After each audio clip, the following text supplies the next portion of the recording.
સુરત સહિત રાજ્યભરમાં શાળા પ્રવેશોત્સવ અને કન્યા કેળવણી મહોત્સવનું આયોજન કરાયું છે। ત્યારે સુરતમાં ગૃહ રાજ્યમંત્રીએ નગર પ્રાથમિક સમિતિની શાળામાં બાળકોને પ્રવેશ કરાવ્યો હતો।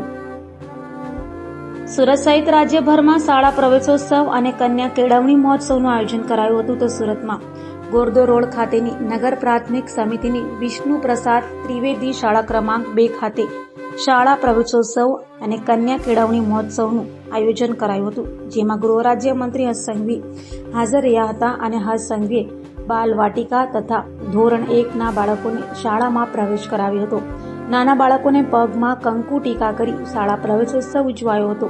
તો બાળકોને અભ્યાસ કીટ આપ્યા બાદ બાળકો પોતાના વાલીઓને ટ્રાફિકના નિયમોનું પાલન કરાવે અને બાળકો વાલીઓને હેલ્મેટ પહેરાવવા જીદ કરે તે માટે શપથ પણ લેવડાવ્યા હતા।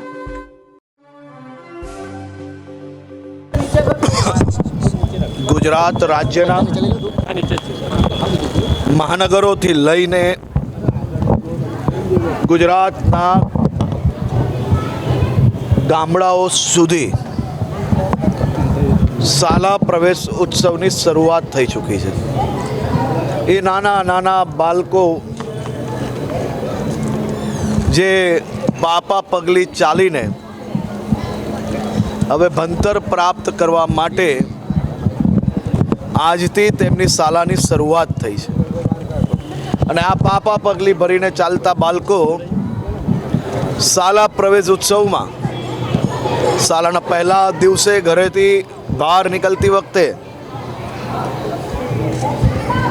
એ માસૂમ આંખોમાં ક્યાંક ને ક્યાંક આંસુ નજરે આવતા હોય છે, પણ આદરણીય પ્રધાનમંત્રી શ્રી નરેન્દ્રભાઈ મોદીજીના આ શાળા પ્રવેશોત્સવ કાર્યક્રમ થકી આ બાળકોના ચહેરા ઉપર જે સ્મિત નજરે પડે છે, આ ભાગ્યે જ કદાચ દેશની મોંઘામાં મોંઘી સ્કૂલમાં બી પ્રથમ દિવસે બાળકોના ચહેરાઓ ઉપર આ પ્રકારની સ્મિત નજરે આવતી હશે।